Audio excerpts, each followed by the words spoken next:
ఒకనాడు నారద మహాముని తమసా నదీ తీరాన గల వాల్మీకి మహాముని ఆశ్రమానికి వచ్చాడు. వాల్మీకి ఆయనను శాస్త్రోక్తంగా పూజించి, మహాత్మా, ఈ యుగంలో ఈ లోకంలో సకల సద్గుణసంపన్నుడు, మహాపరాక్రముడు అయిన పురుషుడు ఎవడైనా ఉన్నాడా అని అడిగాడు. అప్పుడు వాల్మీకికి నారద మహాముని రాముడి కథ సవిస్తరంగా చెప్పాడు. నారద మహాముని సెలవు తీసుకుని వెళ్ళిపోయేసరికి మధ్యాహ్న స్నానానికి వేళయింది. వాల్మీకి మహాముని తన శిష్యుడైన భరద్వాజుణ్ణి వెంటబెట్టుకుని తమసా నదీతీరానికి వెళ్లాడు. అక్కడ ఆయనకు ఒక క్రౌంచపక్షుల జంట కనిపించింది. ఆ పక్షులు పరస్పర ప్రేకలో మైమరచి తీయగా పాడుతూ, అరణ్యంలో ఎగురుతూ ఆనందిస్తున్నాయి. ప్రేమలో మైమరచి తీయగా పాడుతూ, అరణ్యంలో ఎగురుతూ ఆనందిస్తున్నాయి. నార బట్టకట్టుకుని నీటిలోకి దిగబోతూ వాల్మీకి ఆ పక్షుల ఆనందోత్సాహాన్ని చూస్తూ ఉండగా ఒక బోయవాడు బాణంతో మగ పక్షిని కొట్టాడు. అది కిందపడి గిలగిల తన్నుకున్నది. ఆడపక్షి ఆర్తనాదాలు చేసింది. వాల్మీకి హృదయంలో ఆ పక్షి పైన జాలి, కిరాతుడి పైన ఆగ్రహమూ తన్నుకుని వచ్చాయి.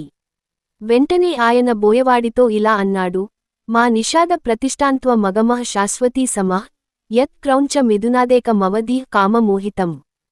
ఓరి కిరాతకుడా, ప్రేమోద్రేకంలో ఉన్న క్రౌంచపక్షుల జంటలో ఒకదాన్ని చంపిన నీవు చిరకాలం బాగా ఉండలేవు అనే అభిప్రాయం అప్రయత్నంగా వాల్మీకి నోట శ్లోకం రూపంలో వెలువడింది. ఆ శ్లోకానికి 4 పాదాలు, ఒక్కొక్క పాదంలోనూ 8 అక్షరాలు ఉన్నాయి. ఆ శ్లోకం వెలువడటంతో వాల్మీకి ఆశ్చర్యపోగా, శిష్యుడైన భరద్వాజుడు దానిని పదేపదే పఠించి ఉత్సాహంతో కంఠస్థం చేశాడు. తర్వాత వాల్మీకి స్నానం చేసి కాలకృత్యాలు తీర్చుకుని ఆశ్రమానికి వెళ్లాడు. భరద్వాజుడు జల కలశం తీసుకుని ఆయన వెంబడే వెళ్లాడు. ఆశ్రమంలో కూడా వాల్మీకి తన నోట వెలువడిన శ్లోకం గురించే ఆలోచిస్తూ ఉండిపోయాడు. ఆ సమయంలో బ్రహ్మదేవుడు వాల్మీకి ఆశ్రమానికి విచ్చేయగా, వాల్మీకి ఆయనకు ఆతిథ్యమిచ్చి గౌరవించారు. అప్పుడు బ్రహ్మ, రాముడి కథను మహాకావ్యంగా రమ్మని వాల్మీకిని ఆదేశించారు. అది భూమి ఉన్నంత కాలం ఉంటుందని, వాల్మీకి ఉత్తమ లోకాలలో సంచరిస్తారని బ్రహ్మ వరమిచ్చి అంతర్ధానమయ్యారు. ఈ విధంగా బ్రహ్మ యొక్క ప్రోత్సాహంతో వాల్మీకి రామాయణ కథను, తన నోట అప్రయత్నంగా వెలువడిన శ్లోకాలలాంటి శ్లోకాలతో, అందరికీ ఆనందం కలిగించే విధంగా రచించాడు. ఆ కథనే మనం కూడా చదివి ఆనందించుదాం. వైవస్వతుడు సూర్యుడి కొడుకు. ఇక్ష్వాకు అనేవాడు వైవస్వతుడి కొడుకు. వైవస్వతుడు 7వ మనువు అయి శాశ్వత కీర్తి సంపాదించాడు. ఆయన అనంతరం ఇక్ష్వాకు సంతతివారు ఇక్ష్వాకులని, సూర్యవంశం వారని పిలవబడి ప్రసిద్ధికెక్కారు. వీరిలో సగరుడు కూడా ఒకడు. ఈ సగరుడు షట్చక్రవర్తులలో ఒకడు. గంగను స్వర్గం నుంచి భూమికి తెచ్చిన భగీరథుడు ఈ సగరుడికి మనమడే. సూర్యవంశపు రాజులు అయోధ్య నగరం రాజధానిగా కోసలదేశాన్ని పాలించారు. అయోధ్యను వైవస్వత మనువు స్వయంగా నిర్మించాడు. అది 12 ఆమడల పొడుగున, 3 ఆమడల వెడల్పు గల చక్కని నగరం. దాని చుట్టూ ప్రాకారము, లోతైన అగట్టలు ఉండేవి. నగరంలో లక్ష్మి తాండవించేది. అక్కడి ప్రజలలో శిల్పులు, కళాకారులు, పండితులు, యుద్ధవిద్యల్లో ఆరితేరినవారు, వేదవేదాంగాలు తెలిసినవారు ఉండేవారు. పట్టణంలో ఏనుగులు, మేలుజాతికి చెందిన గుర్రాలు, గోవులు, ఒంటెలు, గాడిదలు దండిగా ఉండేవి. ప్రజల జీవితం సుఖమయంగా ఉండేది. శత్రువులకు దుర్భేద్యమైన ఈ అయోధ్యను సూర్యవంశపు రాజైన దశరథుడు పరిపాలిస్తూ ఉండేవాడు. దశరథుడు ఐశ్వర్యంలో ఇంద్ర కుబేరులకు తీసిపోనివాడు, మహాపరాక్రమ సంపన్నుడు. వశిష్ఠ, వామదేవులు పురోహితులుగా, దృష్టి, జయంతుడు, విజయుడు, సిద్ధార్థుడు, అర్ధసాధకుడు, అశోకుడు, మంత్రపాలుడు, సుమంతుడు అనే 8 మంది మంత్రులతో దశరథుడు పరిపాలన సాగించేవాడు. ఆయన వేగుల ద్వారా దేశ సమాచారాన్ని నిరంతరం తెలుసుకునేవాడు. దశరథుడికి ఏ లోటూ లేదుగాని సంతానం లేని లోటు ఉండి ఆయనను బాధించేది.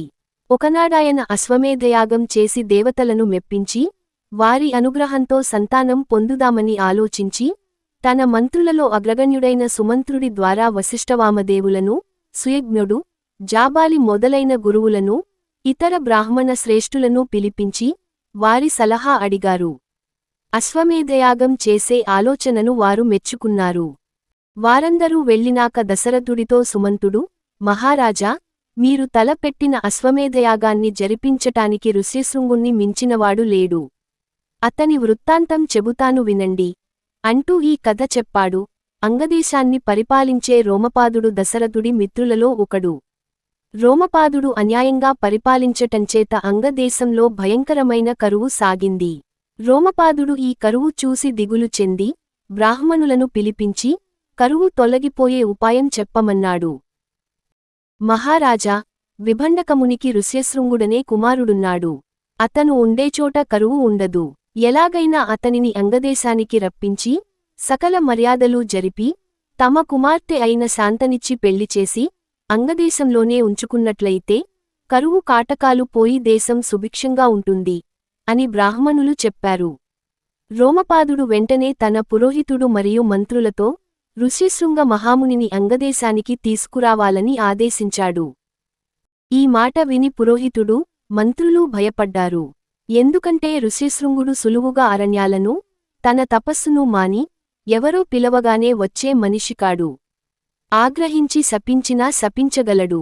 అతన్ని రప్పించాలంటే ఏదో ఒక మాయోపాయం పన్నాలి. ఆ ఉపాయాన్ని రోమపాదుడికి పురోహితుడు ఈ విధంగా చెప్పాడు.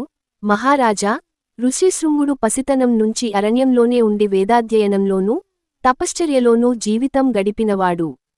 అతనికి ఆడవాళ్లు ఎలా ఉంటారో కూడా తెలియదు. మనం కొంతమంది వేశ్యలను అలంకరించి పూలు పెట్టి సుగంధాలు వెదజల్లేలాగా తయారుచేసి పంపినట్లయితే వారు సులువుగా ఋష్యశృంగుణ్ణి ఆకర్షించి తమ వెంట తీసుకురాగలుగుతారు. రోమపాదుడు ఇందుకు సమ్మతించి కొందరు వేశ్యలను చక్కగా అలంకరింపజేసి ఋష్యశృంగుడి ఆశ్రమానికి పంపాడు. వారు ఆశ్రమం వెలుపల ఉండి ఋష్యశృంగుడు ఎప్పుడు కనిపిస్తాడా అని వేచి ఉన్నారు. ఆ ఋష్యశృంగుడు ఎప్పుడూ తండ్రికి శుశ్రూష చేస్తూ ఎన్నడూ ఆశ్రమందాటి వెళ్లేవాడు కాడు. అలాంటి ఒకనాడు అతను ఎందుకో ఆశ్రమందాటి వచ్చాడు.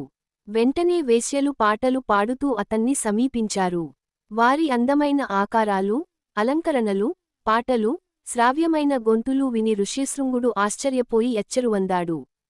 కాని వారు స్త్రీలని కూడా అతనికి తెలియదు. వేశ్యలు అతన్ని సమీపించి, ఓ బ్రాహ్మణా, నీవెవరు? ఎందుకు ఈ అరణ్యంలో ఒంటరిగా తిరుగుతున్నావు? అని అడిగారు. నేను విభండక మహాముని కొడుకును. అదే మా ఆశ్రమం. మీరు ఆశ్రమానికి వచ్చినట్లయితే మీకు విద్యుక్తంగా పూజ చేస్తాను అన్నాడు.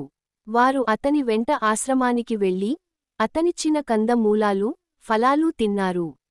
అక్కడ ఎక్కువసేపు ఉంటే విభండకుడు శపిస్తాడని భయపడి వేశ్యలు వెళ్ళిపోతూ అతనికి తమ వెంట తెచ్చిన భక్ష్యాలిచ్చి, ఇవి మా పళ్ళు. వీటిని కూడా రుచిచూడు. ఇక మేము వెళ్ళి తపస్సు చేసుకోవాలి అంటూ ఋష్యశృంగుణ్ణి ఆలింగనం చేసుకుని ఆశ్రమందాటి వెళ్ళిపోయారు. ఋష్యశృంగుడు వారు పెట్టిన భక్ష్యాలు తిని అవి పళ్ళే అనుకున్నాడు. అయితే అవి తాను తినే పళ్లకంటే చాలా రుచిగా ఉన్నాయి. అలాగే తన ఆతిథ్యం స్వీకరించిన వారు మామూలు మునులకంటే చాలా అందంగా ఉన్నారు. అతను వారిని మరవలేక ఆ రోజుల్లో వికలమైన మనస్సుతో గడిపాడు. మర్నాడు వారు కనిపించవచ్చున్న ఆశతో కిందటి రోజు వారు కనిపించిన చోటికే వెళ్లాడు. అతన్ని చూడగానే వేశ్యలు తమ పని నెరవేరింది అనుకున్నారు. వారు అతనితో, అయ్యా, నీవు కూడా మా ఆశ్రమానికి రా. అక్కడ నీకు చక్కగా మర్యాద చేస్తాము అన్నారు. ఋష్యశృంగుడు అందుకు పరమానందంతో సమ్మతించి ఆశ్రమం విడిచి వారి వెంట బయలుదేరాడు. ఋష్యశృంగుడు వెంటనే అంగదేశానికి వచ్చి చేరాడు. రోమపాదుడు ఋష్యశృంగుడికి ఎదురు వచ్చి సాష్టాంగపడి మొక్కి తాను అతనిని ఈ విధంగా రప్పించినందుకు క్షమాపణ చెప్పుకుని తన కుమార్తెను శాస్త్రోక్తంగా పెళ్లి చేశాడు. ఋష్యశృంగుడు శాంతతో కూడా సమస్త సుఖాలు అనుభవిస్తూ అంగదేశంలోనే ఉండిపోయాడు. సుమంత్రుడు చెప్పిన ఈ కథ విని దశరథుడు ఎంతో సంతోషించి వశిష్ఠ మహాముని అనుమతి పొంది తన భార్యలను, మంత్రులను వెంటబెట్టుకుని అంగదేశం వెళ్లాడు. రోమపాదుడు దశరథుడికి గొప్పగా ఆతిథ్యం ఇచ్చి తన ఎంట వారం రోజులుంచుకుని ఆయన వచ్చిన పని తెలుసుకుని తన అల్లుడైన ఋష్యశృంగుణ్ణి, తన కుమార్తె అయిన శాంతను దశరథుడి వెంట పంపడానికి ఒప్పుకున్నాడు. వెంటనే దశరథుడు దూతలు అయోధ్యా నగరాన్ని అలంకరించే ఏర్పాట్లు చేయించడానికి ముందుగా బయలుదేరి వచ్చేశారు. తదుపరి భాగం తదుపరి వీడియోలో.